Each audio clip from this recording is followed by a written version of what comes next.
Hey Tubes, thought I'd give you a little update on our engine here. Mike ain't here today. He's working. This is I'm just playing in the garage here during the week. But one thing, I was wondering that I had thousands and thousands of comments on this, and not one person asked about how it was going to be cooled, which is strange because usually you guys are on top of things like that. So here's what we're doing for the cooling. I took the flywheel off and bonded these I made these little fins for it. Put them on a 30-degree angle, and I epoxied them on there, and they're pretty strong. You can actually lift the engine. You can lift the flywheel. That's about a 20-pound flywheel there, and you can lift it, so they're not going anywhere. Yeah, I'm letting Mike do all the mechanical stuff and machining and stuff on this. He's having a good time with it, and he take care of all the mechanical stuff, and it's up to me to take care of the body work and paint. So that's actually what I was originally, a body man for 40-some years or so. So I'm taking care of that, and it actually looks pretty good. I wanted to make something that wouldn't distract. I didn't want these big ass fins sticking out, so if you look at it at a certain angle, you really don't even see the fins. And even back here, there's plenty of clearance on everything. A lot of work on that little flywheel because there was actually, the flywheel had little holes in it all over the place. You see this one? I think these flywheels are actually wheels, just wheels with maybe a rubber on the outside at one time. So we fit, and the holes are on the inside too. They go all the way through. So we had to fill all the holes. We did that. Got all the holes filled here. And I think it actually looks pretty good. And it'll probably cool and probably do better than maybe the original would have, but we had to get some kind of cooling going on there. But here's how we made them. We started out with this just 1x1 piece of aluminum here. And I guess it's about a 16, maybe 15 or... Yeah, it's a 16 thick, so that's probably about 15 or 16 gauge. Here's our prototype.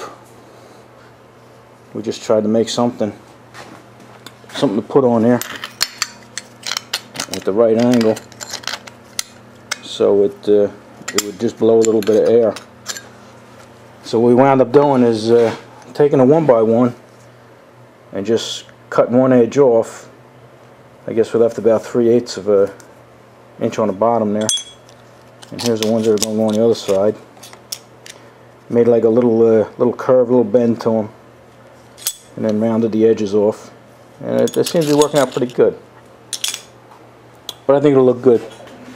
It's been raining out, but I think we got a break in the weather. I think I might go and take this one out and paint it, prime it and paint it. We're going to paint it black, and maybe the rim, leave the rim silver. We'll paint the top rim silver like we did on the stove over here. That's not paint, that's just steel, but a lot of guys do that, and it looks pretty good. So we'll probably do that. But I also wanted to answer a few questions. I got a couple questions from some subscribers there.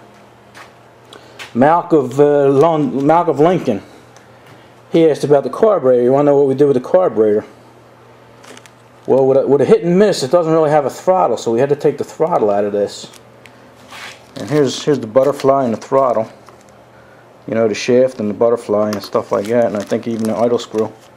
You don't need any of that stuff because you control everything with the governor. It always runs wide open, and the governor will shut it down when it gets too fast. So what we had to do is, maybe you see in there, that's where the shaft used to go, right here. Whoop, sorry about that. Right there. Let me get a little pointer for you. I lost it. There it is, that's it.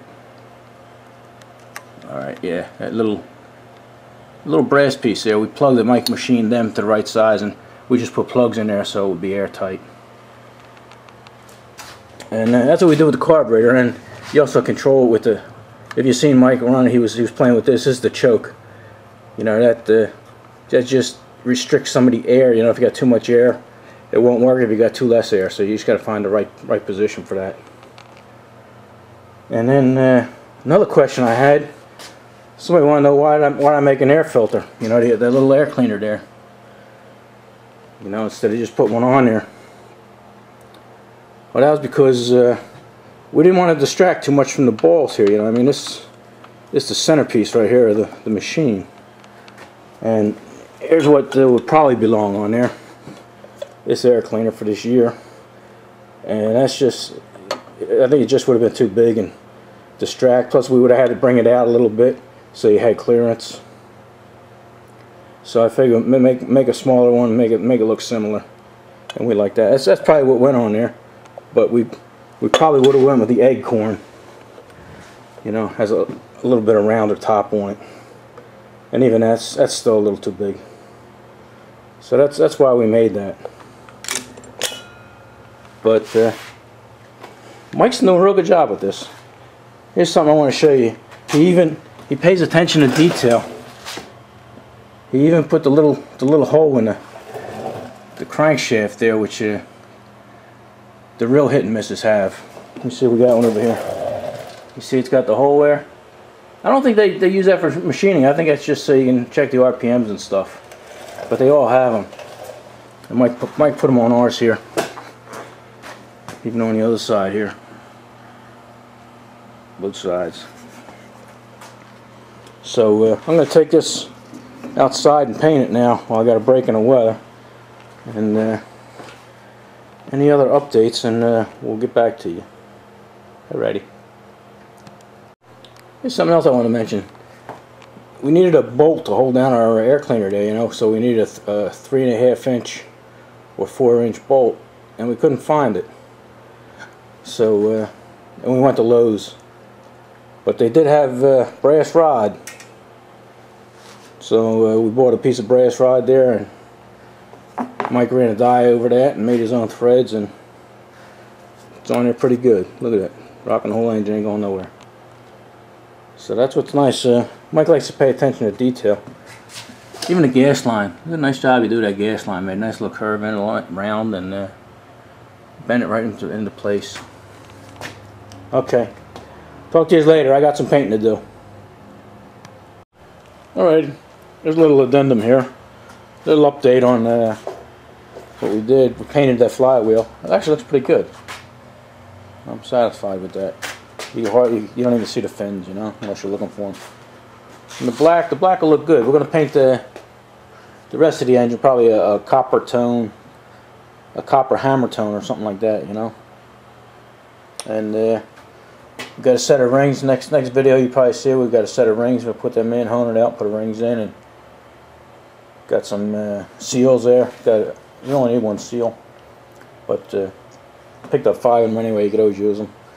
And then the gasket set is the base, and the side, and the head gasket. And that little square there, that's for the valve cover, but we don't need that. Our valves are exposed. And intake gasket. And that's it. So you'll probably see all that in our next video. And I'm going to continue on and epoxy these fins on this wheel here. Alrighty. See you later.